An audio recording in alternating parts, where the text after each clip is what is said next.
Hello everyone, welcome to competitive exams tech prep. मेरा नाम पुष्पांजलि है और इस वीडियो में मैं आपके लिए लेकर आ गई हूँ डेटाबेस मैनेजमेंट सिस्टम से रिलेटेड प्रीवियस ईयर क्वेश्चंस, जो आपके किसी भी कॉम्पिटिटिव एग्जाम्स के लिए बहुत ही ज्यादा इंपॉर्टेंट है।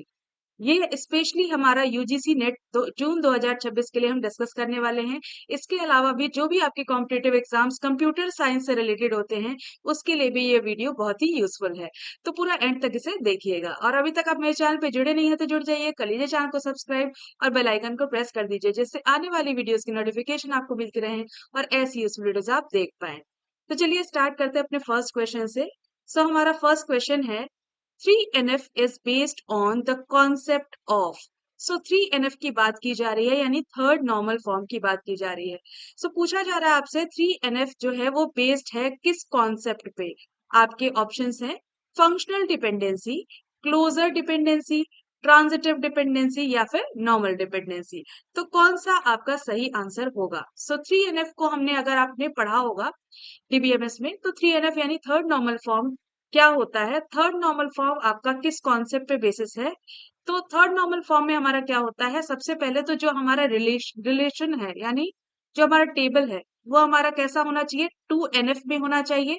ठीक है, कैसा होना चाहिए, 2NF में होना चाहिए और उसमें किसी भी तरह की ट्रांजिटिव डिपेंडेंसी नहीं होनी चाहिए। तो ट्रांजिटिव डिपेंडेंसी का कॉन्सेप्ट जो है वो 3NF में हमें देखने को मिलता है। तो 3NF जो है वो बेस्ड है किस पे, ट्रांजिटिव डिपेंडेंसी पे। तो ऑप्शन नंबर सी करेक्ट हो जाएगा।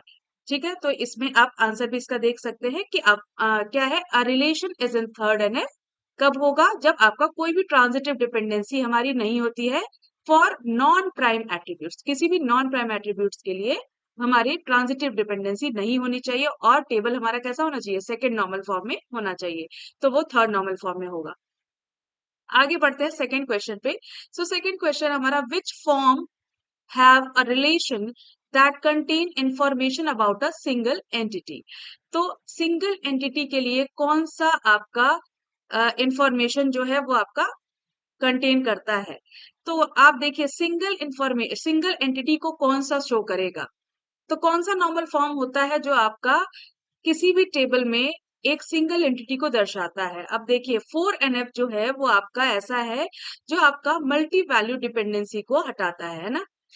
मल्टी वैल्यू डिपेंडेंसी पे बात करता है। अगर रिलेशन में किसी भी तरह की non trivial multi value dependency है तो हमारा टेबल कैसा होता है, 4NF में होता है। इसका मतलब है कि रिकॉर्ड जो होगी वो आपकी, उसमें ऐसी इंफॉर्मेशन होगी जो सिर्फ एक सिंगल एंटिटी के बारे में आपको बता रही होगी, है ना। तो सिंगल एंटिटी के बारे में, यानी कोई भी रिडंडेंसी वहां पे नहीं होगी और डेटा में इनकंसिस्टेंसी भी हमें देखने को नहीं मिलेगी। तो ऐसा अगर है तो आपका टेबल कैसा होता है, 4NF में होता है। तो यहाँ पे आपका आंसर हो जाएगा 4NF, जिसमें हमें सिंगल एंटिटी को देखने को मिलता है। किसी भी रिकॉर्ड में हमारे सिंगल एंटिटी की ही इंफॉर्मेशन देखने को मिलती है, रिडंडेंसी नहीं होती है जब आपका टेबल 4NF में होता है। क्लियर है? नेक्स्ट पे आगे बढ़ जाते हैं। तो नेक्स्ट है हमारा, which of the following is not the utility of DBMS.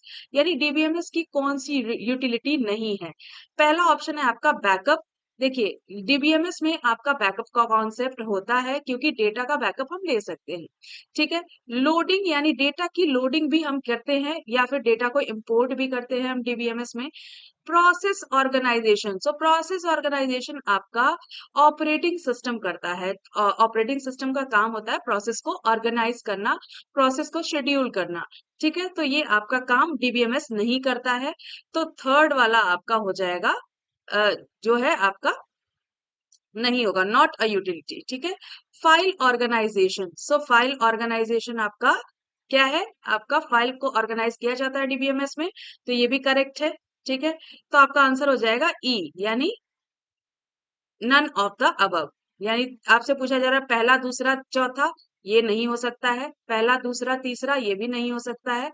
पहला तीसरा चौथा, ये भी नहीं हो सकता है। ठीक है, तो कौन सा आंसर है आपका, आंसर नंबर ई है, यानी none of the above. Process organisation आपका कभी भी आप देखेंगे तो ऑपरेटिंग सिस्टम जो है इसके लिए रिस्पॉन्सिबल होता है, क्योंकि वो एज अ मैनेजर काम करता है, प्रोसेस को मैनेज करता है। ठीक है, नेक्स्ट बात करें तो फोर्थ क्वेश्चन दिया है, which data type can store unstructured data in a column.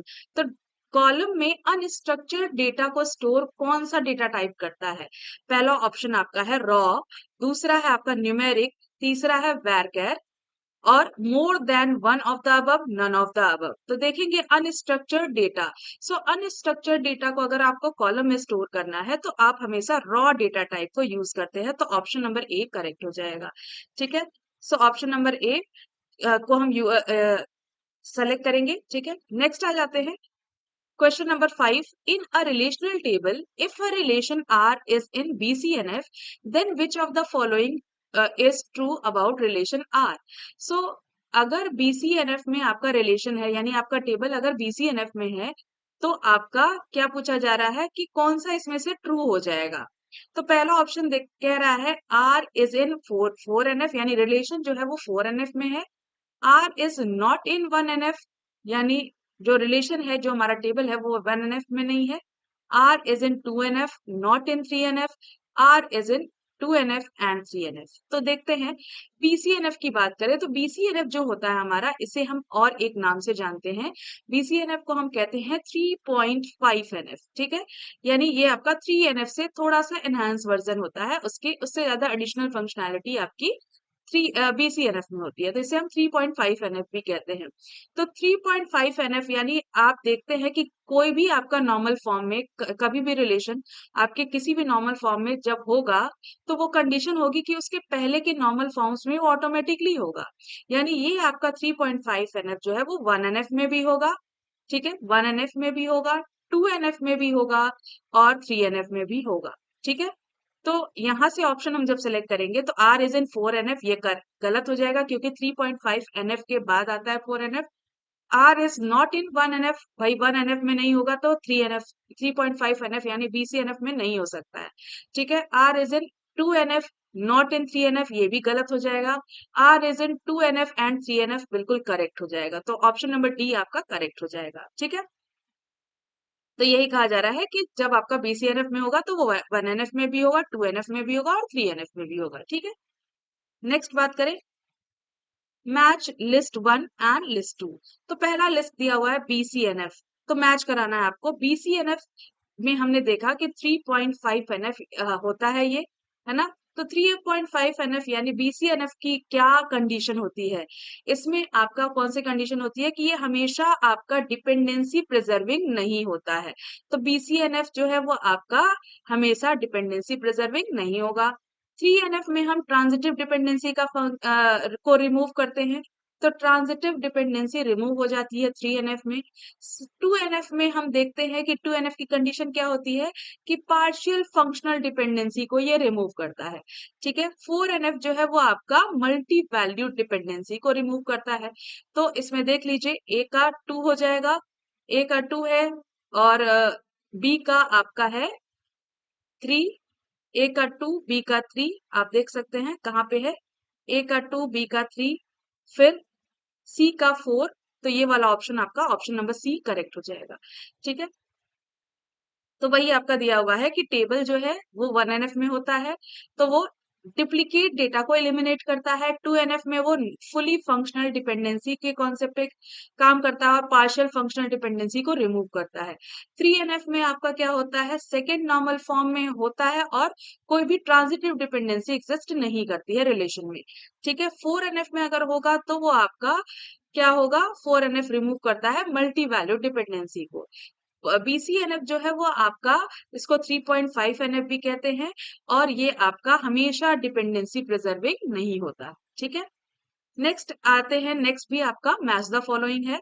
So BCNF if आपका कैंडिडेट की पे बेस्ड आपका मैच द फॉलोइंग आया हुआ है, तो इसमें हम देखें तो BCNF जो है वो आपका किससे हो जाएगा, तो आप यहाँ पे इसको करेक्ट दिखा देती हूँ मैं। BCNF जो है वो आपका हमेशा every functional dependency is implied bye the candidate की, यानी हर एक फंक्शनल डिपेंडेंसी जो है वो आपकी कैंडिडेट की पे डिपेंड करेगी। ठीक है, 5NF जो है, अगर 5NF में है तो ज्वाइंट डिपेंडेंसी की बात की जाती है।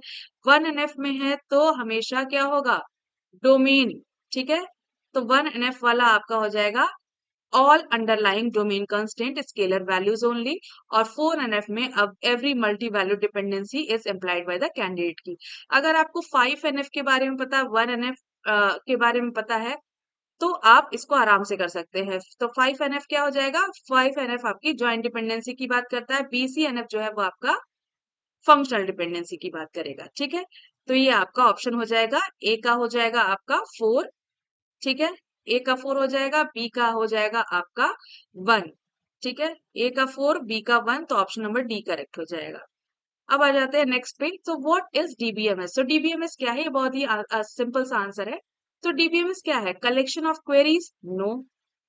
हो सकता है, बिल्कुल हो सकता है, कलेक्शन ऑफ क्वेरीज हो सकता है। ठीक है, तो डीबीएमएस कलेक्शन ऑफ क्वेरीज कहेंगे लेकिन सफिशियंट है? नहीं। ठीक है, DBMS is high level query? बिल्कुल नहीं। DBMS is a programming language? No. DBMS store, modify, retrieve data in DBMS? बिल्कुल सही है। तो डीबीएमएस क्या करता है? डेटा को स्टोर करता है, मॉडिफाई करता है और रिट्रीव करता है। तो ऑप्शन नंबर डी करेक्ट हो जाएगा। ठीक है, नेक्स्ट पे बढ़ जाते हैं। तो नेक्स्ट है आपका question number 9। What is CRUD an acronym for in database operation? So database operation में क्रूड ऑपरेशन आपने नाम सुना होगा। क्रूड का फुल फॉर्म पूछा जा रहा है। तो क्रूड का फुल फॉर्म क्या होता है? अगर आपको पता हो तो क्रिएट, रीड, अपडेट, डिलीट, यही आपका फुल फॉर्म होता है। तो ऑप्शन नंबर ए यहीं से करेक्ट हो जाएगा। ठीक है, कैश, रीड, अपडेट, डिलीट बिल्कुल गलत है। कॉपी, रिप्लेस, अपडेट, डिलीट गलत है। कलेक्ट, रीड, यूज, डिस्कार्ड गलत है। तो क्रिएट, रीड, अपडेट, डिलीट यानी डेटा को क्रिएट करना, उसको रीड करना, अपडेट करना और डिलीट करना, ये आपके होते हैं क्रूड ऑपरेशन। ठीक है, नेक्स्ट आगे बढ़ जाते हैं। सो नेक्स्ट है आपका question number 10। Which SQL command is use to remove a table from a database? अगर डेटाबेस से आपको टेबल को रिमूव करना है तो कौन सा कमांड हम एसक्यूएल में यूज करते हैं? पहला ऑप्शन है डिलीट टेबल। नहीं, डिलीट टेबल को यूज नहीं किया जाता है एसक्यूएल में। टेबल को रिमूव करने के लिए ड्रॉप टेबल बिल्कुल सही जवाब है। ड्रॉप टेबल को यूज किया जाता है टेबल को रिमूव करने के लिए। रिमूव टेबल भी गलत आंसर है, इरेज टेबल भी गलत आंसर है। तो ड्रॉप टेबल आपका करेक्ट आंसर हो जाएगा। ठीक है, नेक्स्ट बात करें question number 11। Knowledge discover and data mining are associated with? So data mining और नॉलेज डिस्कवर किससे एसोसिएटेड है? तो डेटाबेस से एसोसिएटेड है कि इंटरनेट से है? इंटरनेट से नहीं है। ओरेकल से है? ओरेकल तो आपका कंपनी है। ठीक है, डेटा वेयर हाउस से है। तो देखिए डेटा माइनिंग में हम क्या करते हैं? डेटाबेस से डेटा को क्या करते हैं? फेच करते हैं, एक्सट्रैक्ट करते हैं और रिलेटेबल इंफॉर्मेशन को हम एक्सट्रैक्ट कर लेते हैं। तो डेटाबेस आपका सही आंसर हो जाएगा। सो ए आपका सही आंसर हो जाएगा। सो इस वीडियो में इतना ही। मिलते हैं अगली वीडियो में नेक्स्ट क्वेश्चंस के साथ, इंपॉर्टेंट क्वेश्चंस के साथ। अगर वीडियो पसंद आई है तो लाइक कर दीजिएगा, अपने फ्रेंड्स के साथ शेयर करिएगा। चैनल पर जुड़ नहीं है तो जुड़ जाइएगा। Thank you for watching.